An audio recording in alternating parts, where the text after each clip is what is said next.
虽然在海边宿营，虽然与海仅隔一条路，虽然夜里很安静，但还是没听到浪的声音。借着凌晨微弱的光，能看出退潮后刷新的海滩。沙滩很软，步子越慢，脚印越深。渔人拖了块横平竖直的泡沫板走向大海，用一把不太灵光的桨驱动着不太像样的船。船声早就有了，很有耐心地逐层扯去清晨的包装。日出的关键点肯定会被暗箱操作，出发时间也就没有了约束。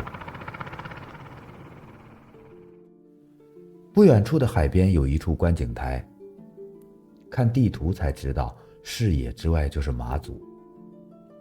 忽然间无形的思念染上了色彩，让心怀希望的人笃定迟来的朝阳能照亮幽蓝的海。一个温暖到近乎热烈的冬日，90公里的路程将是一场双向奔赴。到达福州市区和小鱼同学见面，奔赴还没有结束。1个半小时后就能见到从山东飞来的大海。啊！我没注意，戴口罩没看出来。哎呀！我戴着帽子和口罩，举着小相机，让毫无准备的大海有点发懵。他的发懵仅仅几秒而已，本人的发懵却要按天算。走了一个通道。这是和大海的第2次见面。面对福州的盛宴，1个小时后，我就被几两迷魂汤洗花了眼中的色形，磨秃了舌尖的滋味。只剩下不受控制的嘴巴转圈说着车轱辘的话。一时的痛快换来天亮后的一蹶不振。第2天中午，看见美味的福州小吃依然没有半点食欲，感觉被蹂躏的肠胃进入了叛逆期。